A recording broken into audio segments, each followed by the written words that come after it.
Hello, everyone, and welcome back to the Expanded Minds podcast. Today, we have a special guest, and her name is Nina. If you're someone on the journey of self improvement, you'll really relate to Nina. She has had personal experiences ranging from the mystical, travel experiences, and deep hardship that helped her mature and shape herself to who she is today. Nina shares parts of her life and thoughts on social media. She posts relatable content about personal growth, spirituality, self development, and her own personal posts that she enjoys posting. And so, with that being said, welcome on, Nina. Okay, let's So, go. when it came to your journey of self-improvement, Mhm. what were the key triggers that led you on this path here? Honestly, just a lot of traumatic events kind of like pushed me in this direction. But, I would like to think that I've always been spiritual since I was very young. Um, but as I was a teenager and I was, becoming an adult, like I started facing a lot of different issues, that maybe other teenagers that were my age weren't really experiencing. Yeah. And yeah, so I kind of went through a lot, especially like in family dynamics, friendship dynamics, just connections and things like that.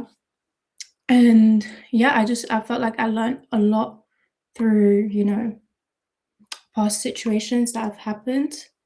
And, I feel like some people are lucky they can just like learn from other people, but some of us we have to like learn through experiences and we kind of have to learn like in the worst ways. So yeah, just basically a whole bunch of traumatic stuff happening is really what like directed me in this way. But I think it all makes sense as well because I really think that I my soul needed a lot of these lessons. So I'm actually like very grateful for the things that I went through as a teenager because I feel like now I'm like I have this, like, maturity at a young age. So Trauma isn't the most fun way to wake up, having mhm, traumatic, but yeah, it does get you to question what's reality, right? It gets you mm, to question, like, who am I? What is my place in the world? And yeah. so, with those questions, how did you begin to find those answers? Like, who am I? What am I doing here? How did you begin to answer those questions? Those questions really started coming when I was, like, at the lowest of the low, like, when I was at my worst. Like, I was just mentally in such a bad place where I felt like, "What even is the point anymore?"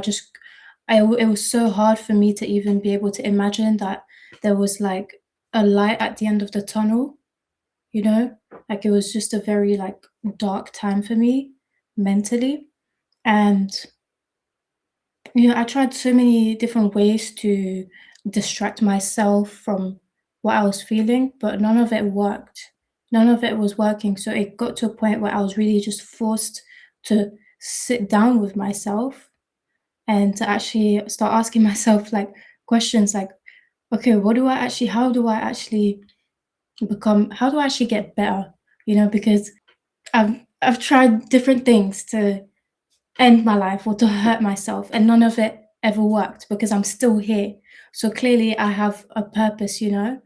So that's when I was really forced to like figure things out because trying to take my own life or trying to hurt myself is never gonna work. So I was just kind of forced to make the best of my life at that point. It was Yeah. either like, okay, either I'm gonna stay like this forever and I'm just gonna be stuck in this like sadness, this darkness forever, or I'm gonna have to make the more uncomfortable choice and actually grow. Yeah, and a key thing too in this, I think, is seeing your worth. Mm, Um, and it seems like that's something that you started to pick on when you were like in that uh dark place. Like, what am I worth? Like, how do I find my place in this world? So what is it like to how do you even begin to distinguish your self-worth, especially, coming from that place? I feel like self-worth develops the more you do things that feel difficult, and then you realize that you were able to do it, and then you're like, "Oh, wait, I'm actually capable." you know? So it's not like one day you just magically become super confident and everything is perfect. No, like it actually takes work. You actually have to do the things that are uncomfortable, you know? And by doing those things that are uncomfortable, you're telling yourself that it's not as bad as it seems. And that's where confidence truly comes in, because you realize that you really are capable of doing all of these things, you know? So, yeah, I would just say with me, self worth really started coming in when I realized, oh, wait, I am not my trauma. I am not this sadness. I am bigger than that and I'm more powerful than that, you know? So it really self-worth really started coming in when I stopped um like associating myself so much with what I was feeling, and I started seeing it as something a bit like something separate basically. How do you develop a strong sense of self? And like, what are some key things that like block you from seeing your worth? Is it the people around you that stop you from seeing your worth? Is it Mm. situations that you're in? So how do you gain that clarity to see that I think I self-worth? think definitely your environment and the people that are around you can, you know, change your self-concept, but at the end of the day, like, it all starts from within. So you need to really develop a sense of worth that's so strong that regardless of who's around you or what anyone might try to tell you, you'll still have that steady foundation. So that's why, like, the work truly is internal. Like, yeah, you can blame it on the people around you. You know, you can say that, oh, I live with this kind of people and they treat me this way, or, you know, you can try blame other people. But even if you like remove those people or you leave those people behind, at the end of the day, you're still going to be left with yourself. So the work really has to be done internally first, you know? But yeah, I do think that it's important to make sure that the people around you, you know, do uplift you, you know? So that's important as well. This idea of projection, I think, is a little bit of what you mentioned, or goes into a little bit of what you mentioned there, Mhm. where people like you tend to project on people or people will project on you. So can you go into a little bit of detail on like what is projection? Yeah. How do you start to notice when you start to project or when people are projecting on you? So Mhm. just overall go into like what projection is and how that gave you clarity. Well, basically, so everyone is literally experiencing the world through their own lens, through their own experiences. So no one's experience is the same. The way I see the world could be completely different to the way somebody else sees the world. Even if we grew up in the same house, right? Me and my brother, for example, we grew up in the same household, same mom, same experiences, but we perceive the world, we are very different.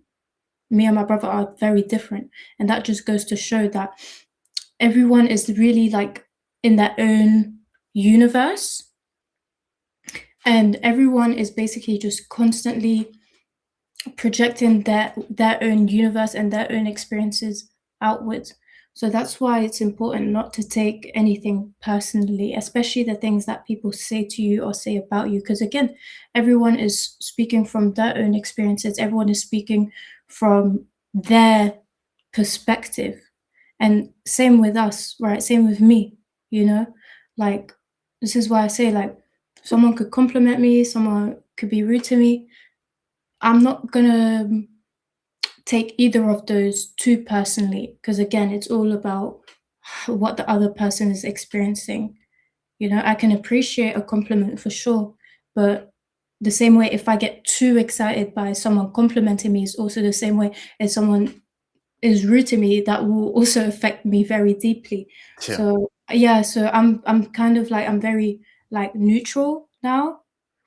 Like, I don't get too excited by compliments or admiration, but for that same reason, I also don't. Yeah, it can be a double-edged sword when you try to Yeah. accept compliments all the time, Hmm. and then Yeah. I mean, compliments are nice. Who doesn't love compliments? But you yeah, have to be able to compliment yourself first. You know, you have to be able to live without compliments from other people. You have to be able to validate yourself first. Because if you validate yourself, it doesn't matter who doesn't validate you. No, definitely. So I think validating yourself comes from certain standards that Mhm. you personally see yourself fitting. Like you're like, oh, I reached this standard here. I feel good about myself personally. So when you're trying to reach these standards, what does it take to really live up to the standards that you see for yourself compared to others? Like, what does that take? I think it just takes, for me personally, like I know that at the end of the day, this is my life. Nobody else is gonna live it for me. And like I'm the one that I get to choose, which path I want to take with my life. There's many different paths that I could choose from, right? Because there's different versions of ourselves that are existing at the same time. And so with every choice that you make, you have to be very intentional because everything is very intentional. With every choice, every action that you take, you're you're directing yourself in a specific timeline. So for me, it's just, focusing on the timeline that I see for myself and making sure that all the actions that I'm taking, even the small ones, that they all align with that vision that I see for myself. Do you ever feel resistance, whenever you're trying to reach a certain standard? Do you feel Mhm. like standards are hard to attain, or are they like pretty simple, straightforward? What's been your experience? Yeah, it's hard. There's definitely resistance, because it's like a lot of the time to fully step into that highest version of yourself, um, past versions of yourself have to die first. So, and that's like that's not easy. Saying goodbye to everything that you knew and, it's never easy. So there definitely is resistance. I experience resistance all the time.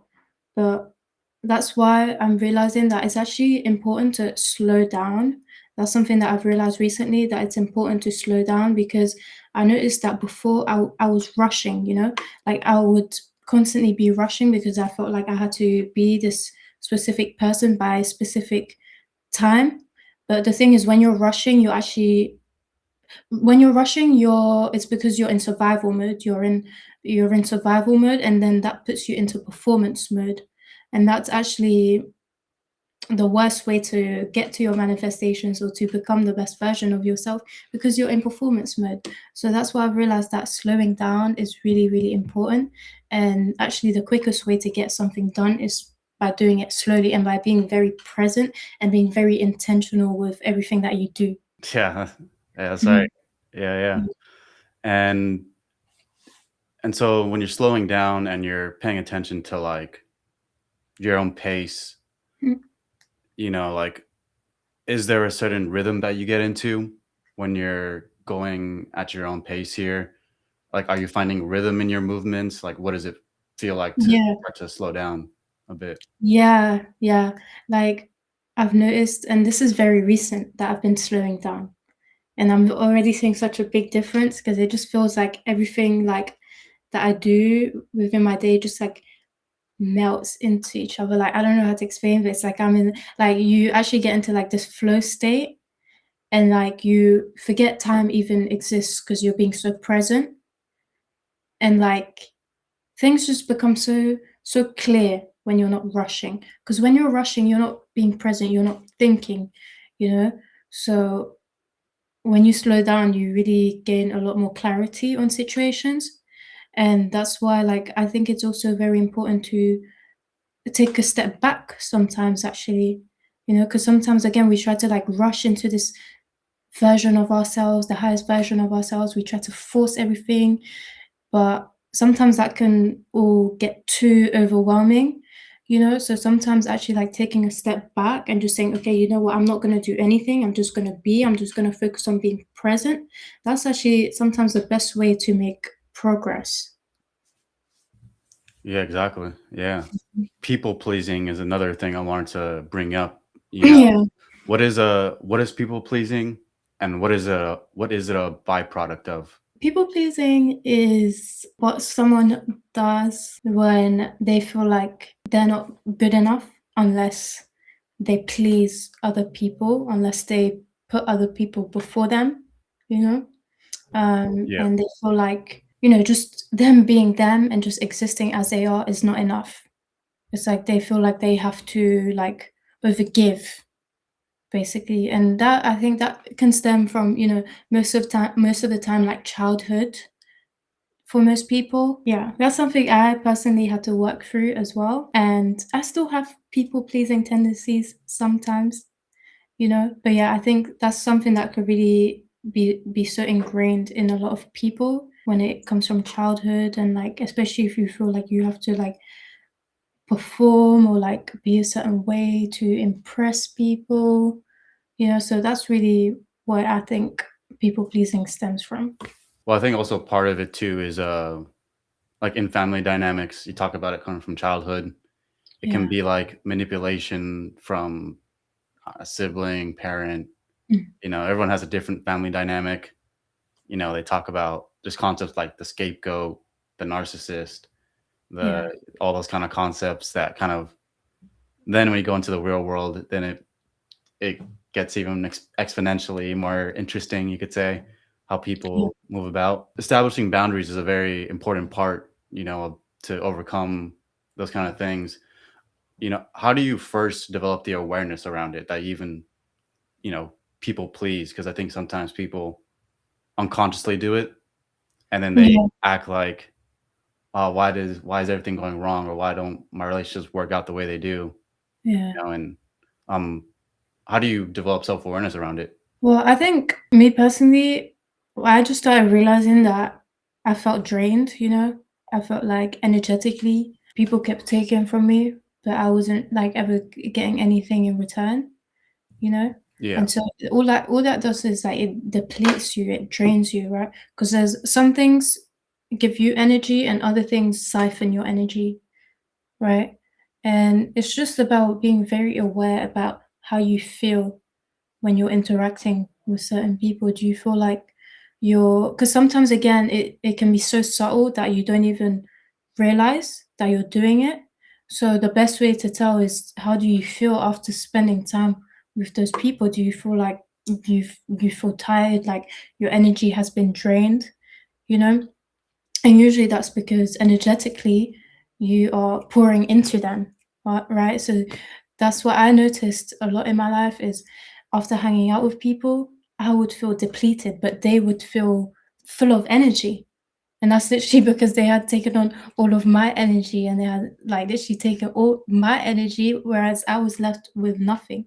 So I think it's very important to um become aware of how you feel when you hang around certain people. Our bodies are constantly, like, trying to communicate with us, and that's actually why, stillness and meditation is very important, because you become more aware of everything that's happening in your body, and that's actually how you're able to, like, kind of, like, use your senses in your body. It's literally how you get intuition, right? Because you're able to hear the signals in your body better, if that makes sense. Yeah, yeah, 100%. So, yeah, for me, like, I listen to my body a lot, you know? Yeah. So, yeah. Hmm. When you mention that though, because what comes to mind too, I've meditated with people sometimes, Mhm. and when you tell them like, okay, bring your attention to your body, where it doesn't make sense is that people don't feel their body. So then they can't comprehend the fact that, wait, take my attention, put it on my body. Like, it's like, 'cause Mm. sometimes you be so in your head that it's just, um, Wait, people can't feel their body when they're meditating, because 'cause they're too well, in their heads. yeah, That's no, why. I've seen it. Yeah, it's just like they're like, "What?" Like, why would I it's for the people Yeah, that don't do it, and don't feel like they need to do it. yeah, Yeah, yeah. but when did you first start practicing, um, meditation, and, uh, did it happen naturally, or was it like you found a video online and then, So, when I was 15 years old, so I had meditated for the first time when I was 15 years old, and I think I was just, like, scrolling on, I don't know, social media, and that's when, like, you know, all these like spiritual videos started popping up. And then I remember there was a video and it was like, everyone meditate today at this time. We're gonna like shift the vibration of the earth or something. Yeah, So yeah. I did it, you know, Classic. I was by myself in my room and I was like, okay, let me try this. I really didn't think anything was gonna happen. I was like, meditation, like what like, you know, I didn't take it seriously. But so I did the meditation and right after that, like, I think I was in that meditation for like 30 minutes, and then I came out of that, and when I tell you, I started freaking out because I literally had like a out of body experience, and I went into like a derealization, and I was so scared because I felt like I was looking at my body from the outside, and that was the first time that I had ever experienced like this kind of like out of body experience. And I was 15 years old, and I was panicking. I was calling my friends. I was like, I don't know what's happening to me. I feel like I'm going crazy. And yeah, I really feel like that's really what started like my spiritual journey, because that's when I realized that 15 years old. That's when I realized like everything is just like energy, you know. So Yeah. that's yeah. So, but yeah, after that, I didn't really like take meditating seriously, you know? Like I don't think a lot of people take it seriously until they do, and then they realize how valuable it actually is. But yeah, no, I didn't meditate again until like probably like a few months ago is when I started like really meditating again. Yeah. That's a pretty deep experience. Mhm. Um, do you still think about it to this day? And is there anything that you've kind of learned I from it?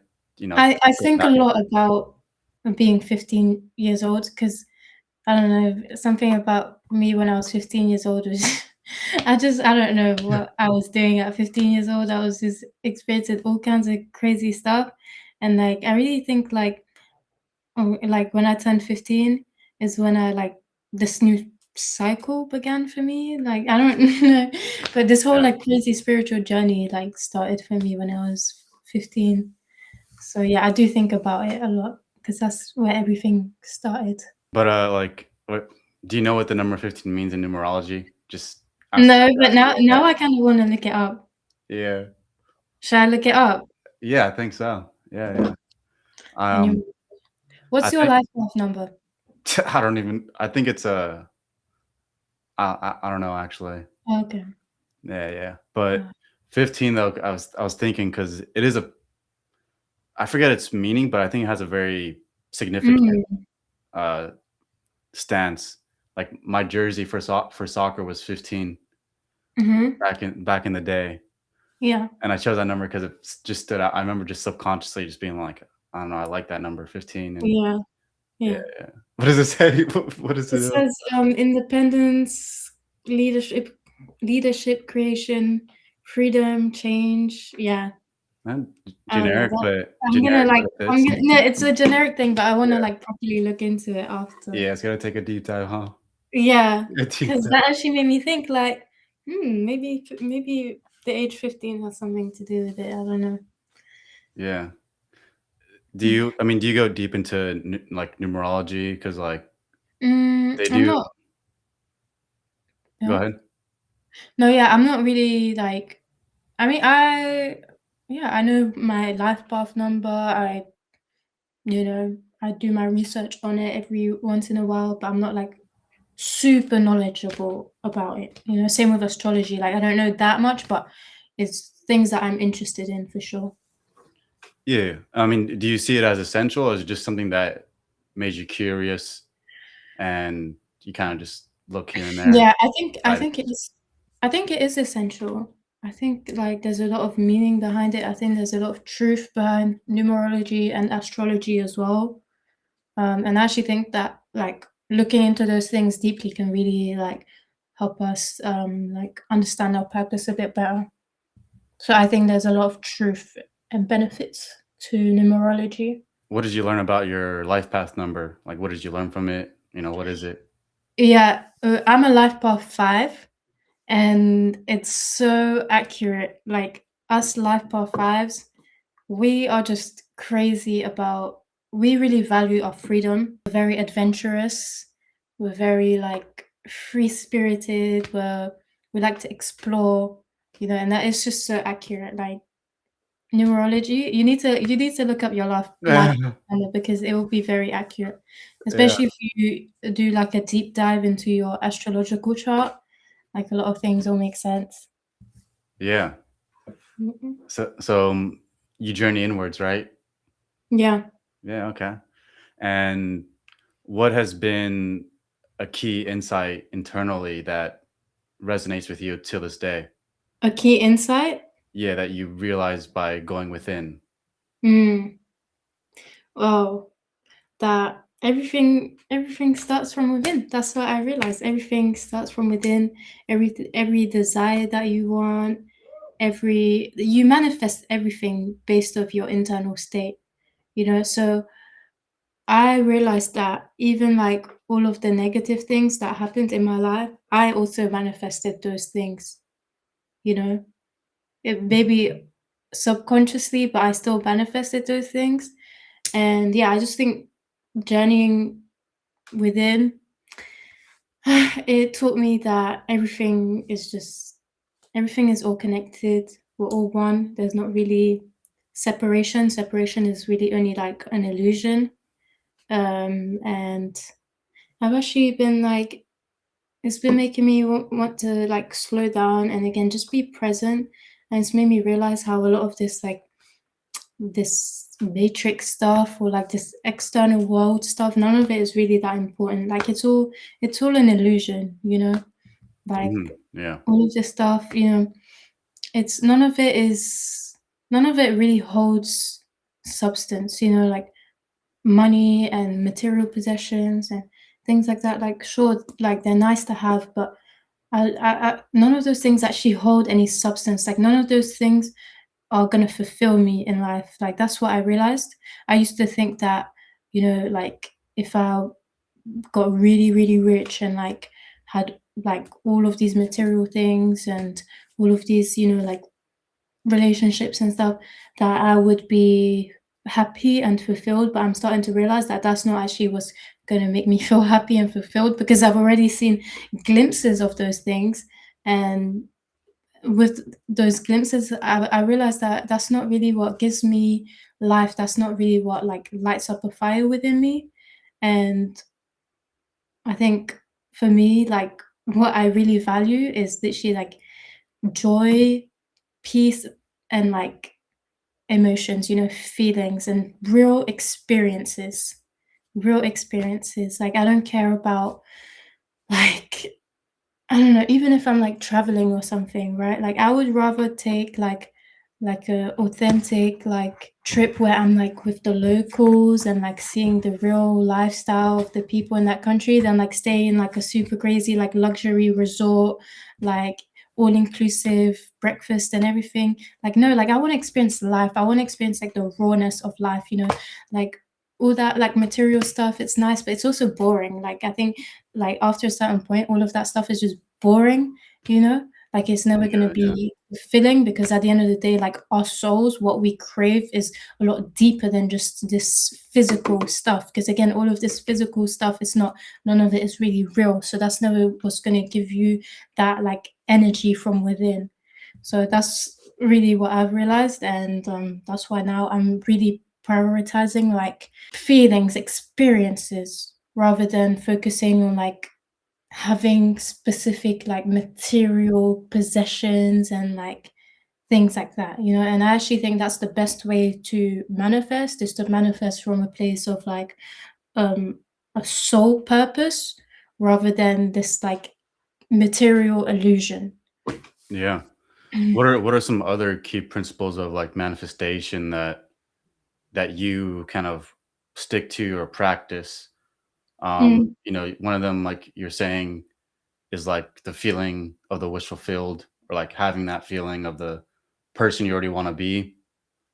So like, is there any other kind of principles that you see in that manifestation process? yeah, I realized that detachment is really important because the more you The more you put importance on a certain thing, like for example, money, right?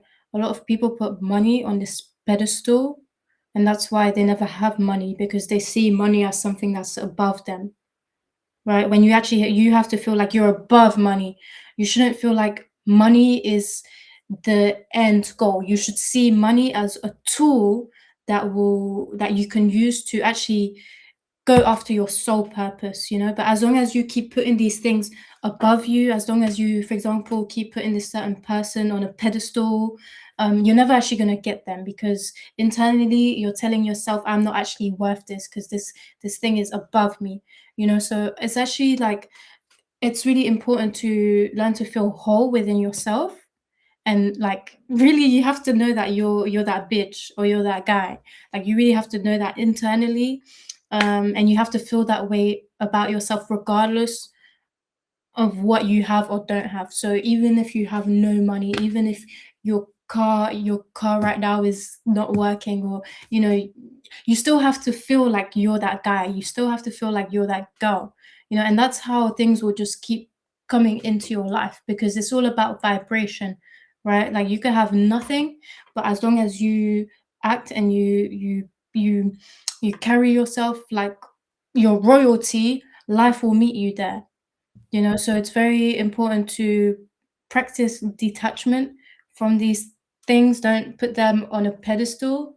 Know that these are only like little things on the side that, you know, can be used as tools, but they shouldn't be the main outcome. The main What you should be focused on is like your sole purpose. You should follow your heart, you should follow your passions, and you should detach from outcomes and learn to enjoy the journey because the journey is literally the most important thing.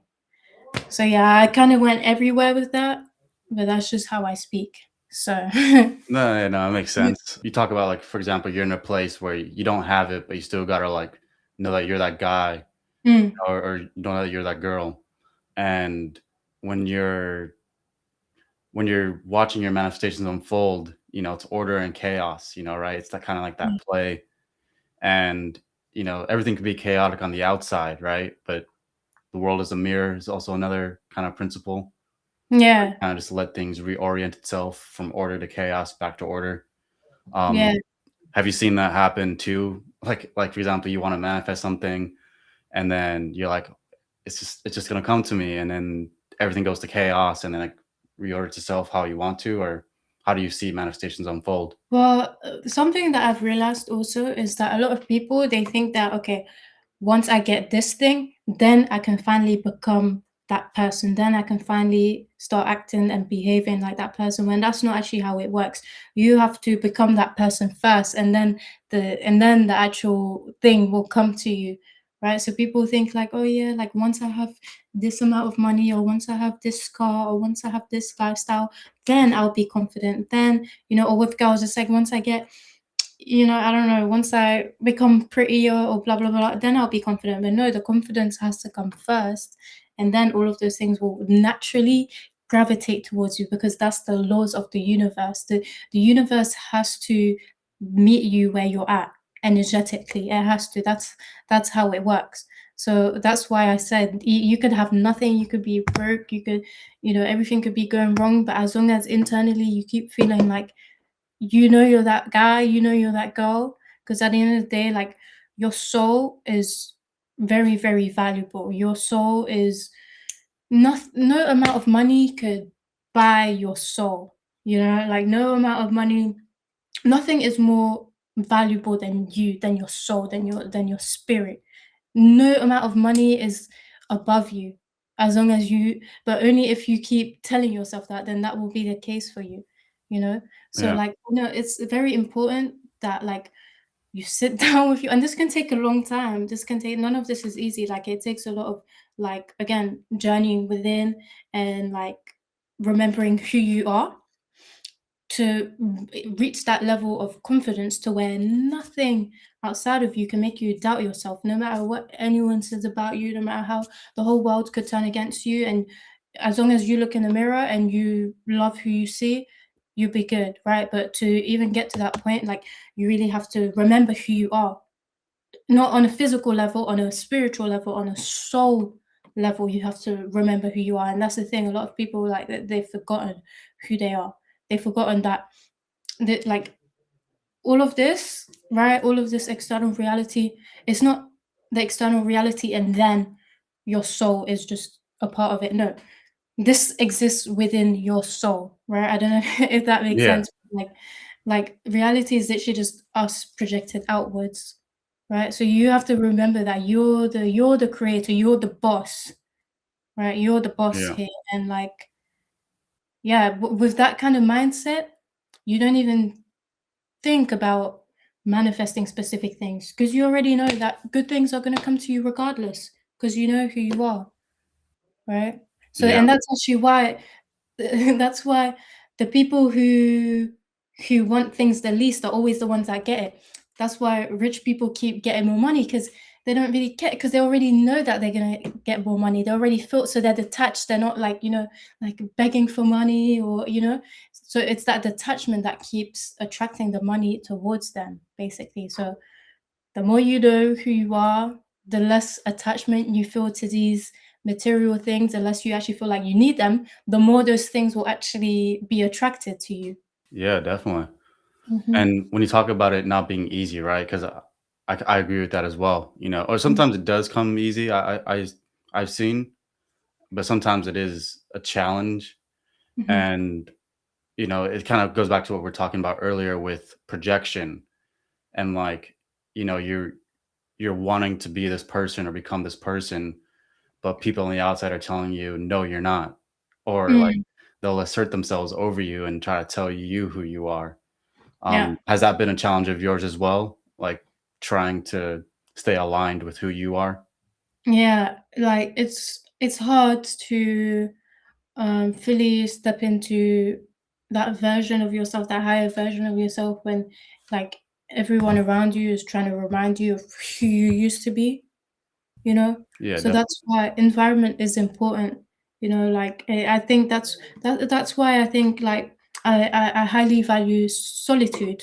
I think solitude is Yeah. very important, especially if you wanna, like, become great and become powerful. I think, like, you have to spend a lot of time in solitude because people, like people love to try and tell you who you are or who you're supposed to be, you know? And I feel Mhm. like when you're just by yourself and you kind of like you block out the external noise, nothing can like leak through into your field. No one's outside opinion can influence your mind. And so when it's just you and yourself, like that's really when you get the clearest messages, and that's when you really get to listen to yourself, your own inner authority. And I think that's so important, because the world is constantly trying to tell us who to be, how to be, what to do, you know. And Yeah. I've noticed, like with me, the more like that people or the outside world tries to tell me what to do or what to be, the more I isolate myself, the more I push the outside world away, and the more I want to just be on my own because I don't want no one trying to tell me how to live my life or who to be. And Yeah. too many people, like I've seen a lot of people like fall into that trap. Like they follow a specific life path because their parents want them to do that, or and it's just not like, in the moment you might feel like you're doing the right thing, you're taking the safe path, but in the end it's never going to be worth it because you're just gonna end up miserable and, like, not happy. Yeah, and especially trying to get your footing, like, Yeah, even in your body, right? You're trying to align with who you are, get into your body, and yeah. then someone else tries to, like, invade in there. It can be very some people are just on some weird shit where Yeah, they feel yeah, the need to be you or to be, yeah. kind of Yeah, and that's the thing, like, that's why, like anyone who really wants to like walk a path of like greatness and like you really have to, a lot of the times you really have to like stay away from the crowds, because the crowds, what they want is they always want conformity, right? So as long as you're like around, as long as you're socializing, there's always going to be some level of conformity. And the more you put yourself in those environments, the more you're going to conform, the more you lose yourself, and the more you forget who you are. That's why, like, you'll notice the people who spend the most time by themselves are always the people with the strongest sense of self, and usually very confident people. A topic that you've mentioned in your YouTube videos is, being an empath. It's something that I heard slightly from you. And did you discover those kind of empathic abilities when you were alone, or is it something that you've always had growing up? I've always been very empathetic, and actually, like growing up, I had to, I had to not hide. I realized that I had to not hide my empathy, but I had to learn how to protect it. But yeah, I've always been very empathetic, like my whole life. Um, and yeah, that has worked against me a lot of times because people like to exploit empathy these days. People don't really like appreciate it. They would rather take it for granted, you know? Yeah. So So, what does it mean to protect it though? Is it like when you try to show kindness towards, someone's current state, they use it to completely take up your time, energy in a way that's like unproductive or totally draining, and you just, I mean, is it protection? You just isolating yourself or getting out of there? Like, what does that mean? it's not that you have to isolate yourself. You just have to have firm boundaries, you know? And having firm boundaries, it doesn't mean that you have to like say them out loud. It doesn't mean you have to say, oh, like it doesn't mean you have to speak all of your boundaries out loud. They just have to be very clear on like an energetic level, like to where people can sense that they need to respect you basically. Yeah. And yeah, that's why I think boundaries are very, very important. Yeah, some boundaries should be vocalized, but other ones, people can it sometimes energy will speak louder than words.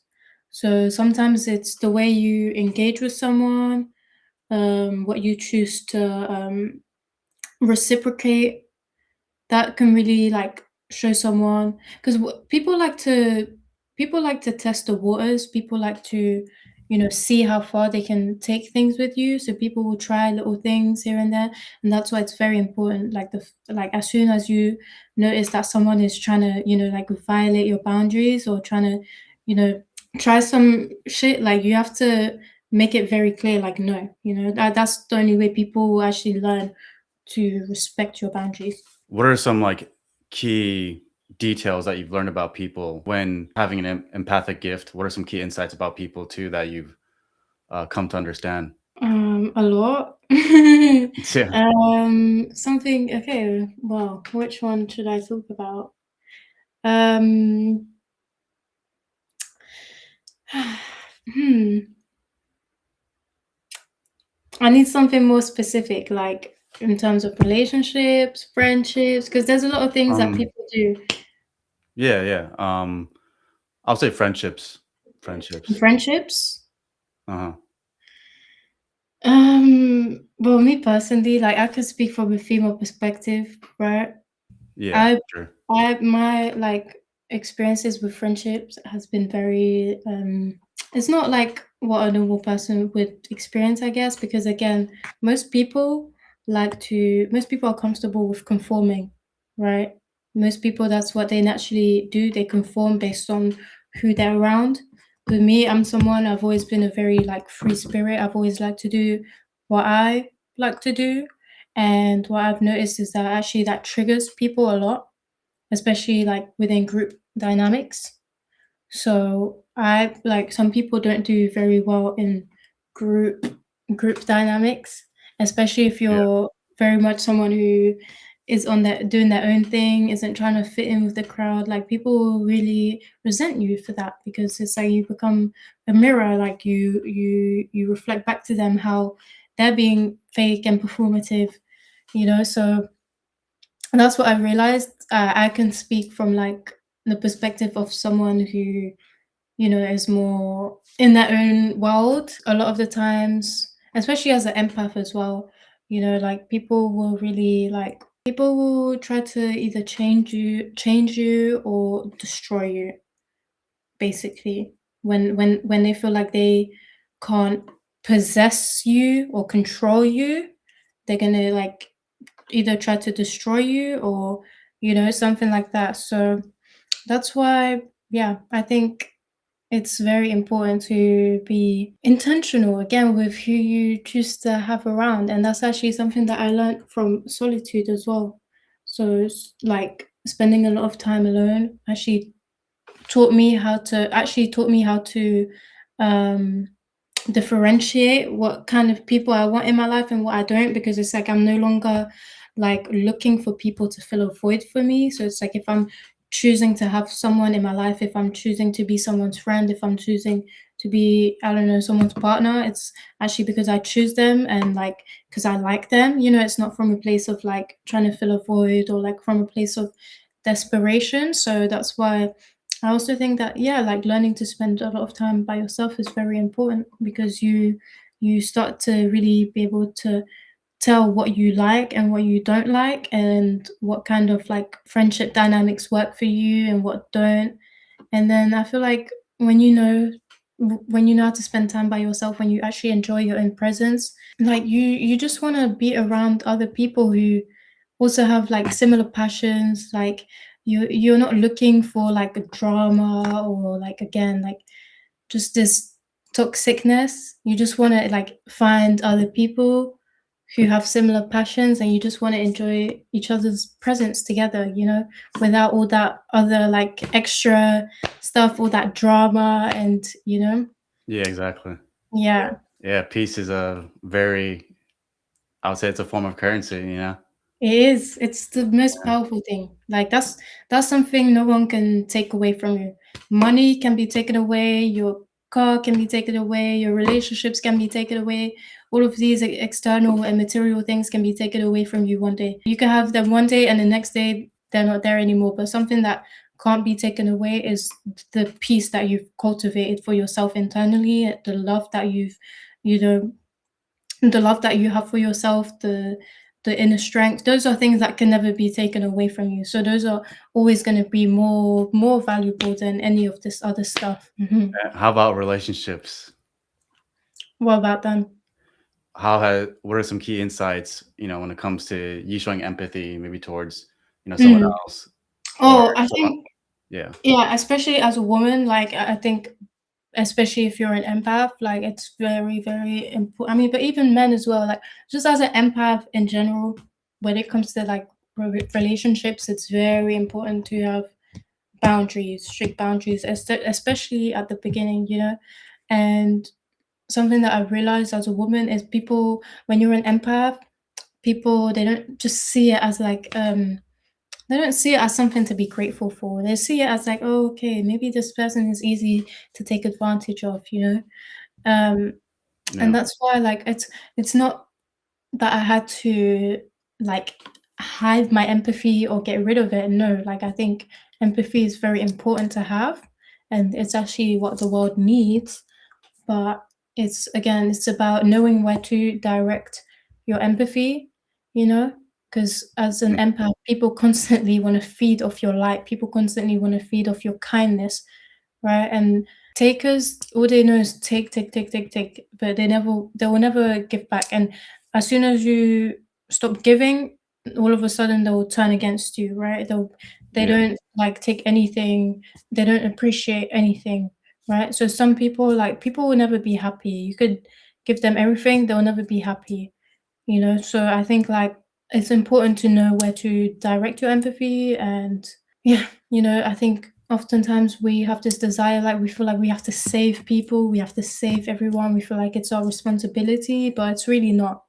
At the end of the day, like everyone is here on their own journey and yeah, like you can't save everyone. You gotta wear a cape if you're gonna try to save everyone. Yeah, exactly. Walk around with Yeah, one. you can't. A lot of people don't even want to save themselves. So Yeah. it's like, yeah, so trying to save Crazy. trying to save other people, like it's pointless. you're just like, again, just giving your energy away. Going back to also, spirituality, that topic as well. Have you ever had encounters, visions, um, supernatural phenomenon that you've, observed? Has any of that happened to you? I mean, you told a little bit about that experience when you were 15, but has it been anything else? Yeah, I mean, I've experienced a lot of like out of body experiences, like especially in my sleep, you know, Yeah, yeah, um, where literally like I could see myself like on my bed and like it just felt like my soul just like detached from my body. So yeah, I've experienced that kind of stuff. I've also a lot of the things that I experience are very like internal, like if I'm in a meditation, I'll get like downloads or I'll receive, like visions. I'm also like, I, yeah, yeah. That's that's what I would say are the main things. Just experiencing like visions, downloads, um, and a lot of times like I'll dream things and then they will happen. Um, yeah, yeah, just stuff like that. yeah. You're more of a seer, kind of, kind of guy. Yeah, yeah, but like I see with my third eye. Yeah, yeah. No, That that's kind, cool. yeah. But I mean, are your audio out of body experiences intentional, or do they just kind of happen No, naturally? no, I don't know how to do them intentionally. They just Yeah, happen when they wanna happen. yeah, And sometimes it's scary actually. Like I've had scary experiences with it. Not because I saw anything scary, but because it was like I just didn't expect it. Like I would just be sleeping and the next moment I'm like my body is paralyzed. I'm in a completely different place. Like, but yeah. How do you even stimulate, your third eye? Are you someone that like you do third eye meditation, you do cleansing? Like, how do you, what's your view on it, and like how do you stimulate it? Well, there's different ways to open your third eye. Obviously, you can do meditation, but some people like they open their third eyes with substances, and that's actually what happened to me. Yeah, But it wasn't intentional or anything. But that's the thing that's what causes like psychosis and schizophrenia, right? It's when people open up their third eye with these substances, and you've opened up your third eye, but none of your other chakras are like activated or aligned. So now it's like just way out of balance. And so your third eye is wide open. So now you have access to all this like paranormal, like mystical stuff. You're seeing things, but there's no like your root chakra isn't grounded. So you're not in reality. And that's basically what schizophrenia and psychosis is, right?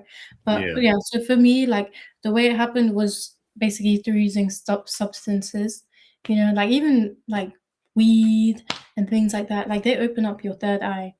Um, yeah, yeah, 100%. there's different ways. Some people do it through meditation. Um, but yeah, with me, it happened by accident as a teenager, using substances, and all of a sudden, I'm like, "Whoa, what is life?" Like having all these crazy like spiritual experiences and stuff. So yeah, that's the thing with substances and psychedelics. Like they can wake people up and open their people's third eyes before they're actually ready, and that's when they start Yeah, going into like spiritual psychosis and stuff. So yeah.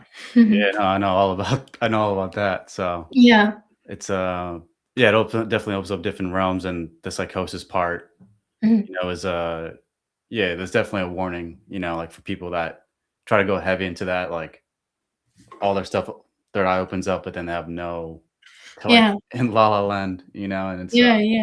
Yeah, exactly. That's why, like, you see a lot of these like spiritual people and stuff, but yeah, just because someone tells me they're spiritual, it doesn't mean I'm gonna trust them, you know? Because yeah, a lot of people, like, when they think of this word spiritual, like, oh, like, when they hear someone spiritual, they will automatically assume, okay, like, this must be a good person or this must be someone with morals and things like that, but that's really not the case. Like someone can be spiritual and evil. Someone could be spiritual and ignorant. So Yeah. It's all about there's your will, your intent. Yeah. yeah, exactly. That's what makes it spiritual, though, is being able to control our will, I Hmm. would say. Yeah, Yeah. yeah. That's true. Like that's the thing, like there's also a lot of like performative spirituality as well, you know? Yeah. Circus. Yeah, exactly. Yeah. You ever been, I mean, you ever been, uh, or have you ever done research on cults and those No, kind but for some reason I've always wanted to join one. of, yeah.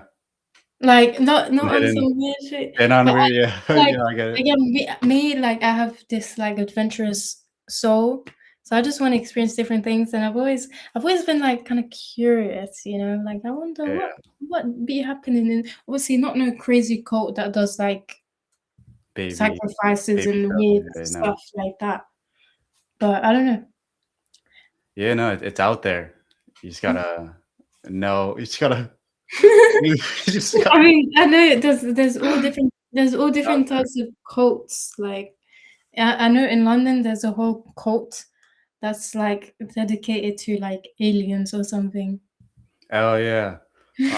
There's like a alien mushroom group. Really? I think it's like the Church of Mushrooms or something. Yeah. Actually, like I don't know if I would ever join a cult. I don't think Uh, I would. there Nah, it's not me. I wouldn't join a cult. It's too like I don't like putting myself in a box, you know? yeah, or the right one will show you the right things, and the wrong one will get you Yeah, fucked over. I don't know, it's just the word cult, like, the word in itself, like, it just sounds so, you know, Cult, culture, same thing. like what's the actual definition of a cult? Isn't it just a community? The computer. Actually, let me look it up. Let me see. Yeah, 'cause I would join, like, a community of people who have similar interests, but then a cult sounds like I don't know. All right. It says Google says a relatively small group of people having beliefs or practices, especially relating to religion, that are regarded by others as strange or sinister, or as imposing excessive control over members.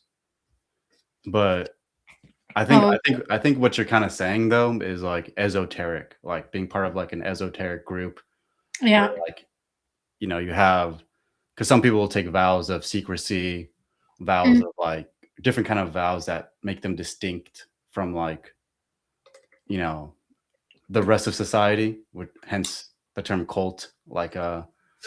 or kind of beyond that, because like you have your own culture that is totally Mhm.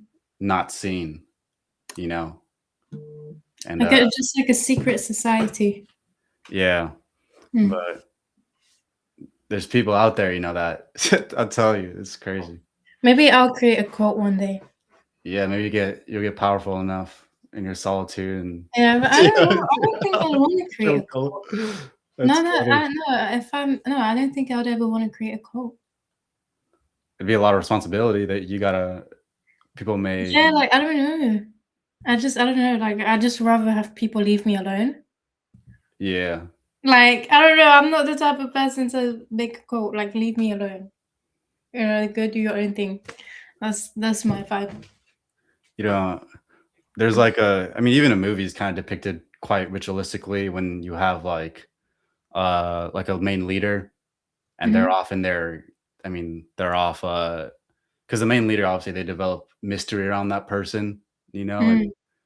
all of a sudden when they enter in the room and everyone that it kind of bows down and worships them, they see as soon as he comes in, they make the entrance all like crazy, but that's because of the energy and the kind of vibes that Yeah, like, I don't think bring I would from want that. people to worship me. Yeah, yeah. That'd be crazy. Yeah, I don't know. That's funny. Yeah. But yeah, so going back to manifestation though, like Yeah. what what are there people that taught you it, or do you think it's always been like experimentation for you?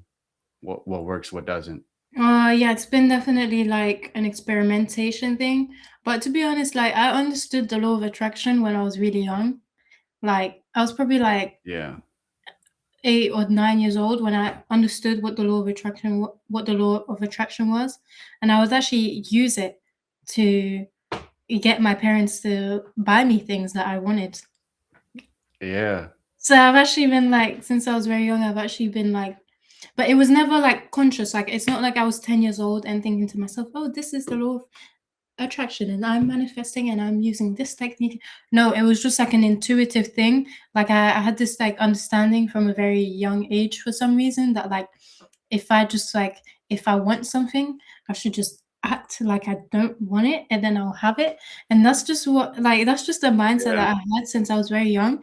So I always like would manifest things like since I was very young, but I would also manifest bad things as well. Like I was very like reckless.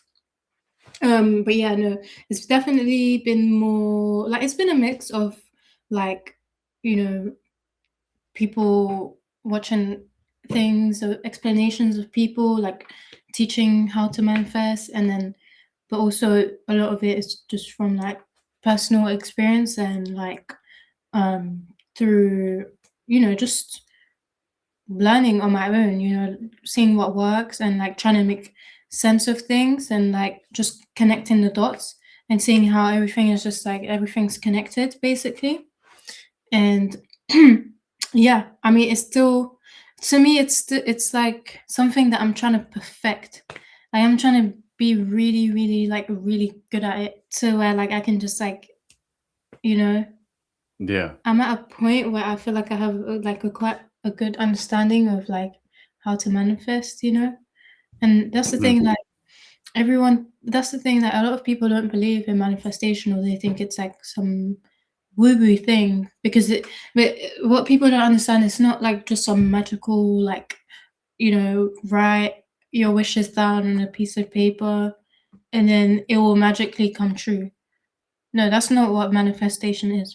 Manifestation is about literally rewiring your brain and like rewiring your thoughts and your beliefs and like basically bringing everything that's unconscious to the surface, basically bringing everything that's hiding in your subconscious to the surface and becoming aware.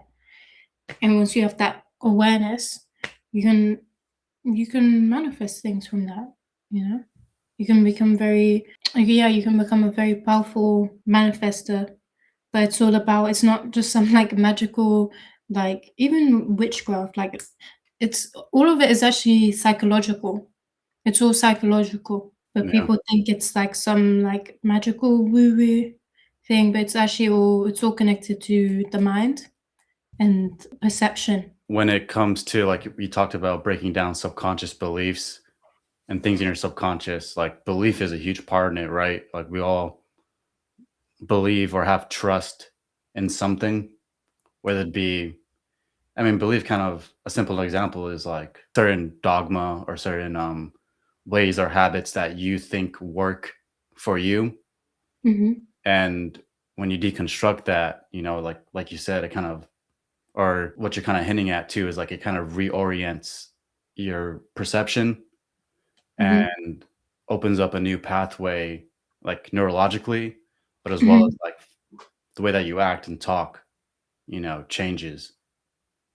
So there's a lot of Yeah. substance, like you're saying, it's not just woo-woo. There's a lot of substance behind it because literally when you unlearn or unknow the past and the old habits, Yeah. then it quite literally will make you a new person. So it's Yeah. pretty real. Yeah, it's crazy. It's crazy. Like and everyone will notice the shift as well, you know? And Yeah, like exactly. people would just be able to tell that like something they might not really be able to pinpoint what exactly it is, but they people can sense that like internally something has shifted. And that just goes to show how important, it is to focus on the internal and to do the internal work first before you try and even manipulate everything that's outside of you, right? Because your internal state is literally what creates everything. It's what changes everything. Yeah, cool. Hmm. And is there any upcoming things that you're working on that you would like to let people know? And where can people find you? Yeah, so right now I'm just focused on, YouTube and Instagram and TikTok, posting my videos on there. So yeah, people can find me on Instagram at Chili Martini, and same with TikTok, and then my YouTube is Nini Martini. Nice. Martini, huh? Yeah. Nice. Hmm. All right. Well, thank you for coming on. Thank you And for having me. of course.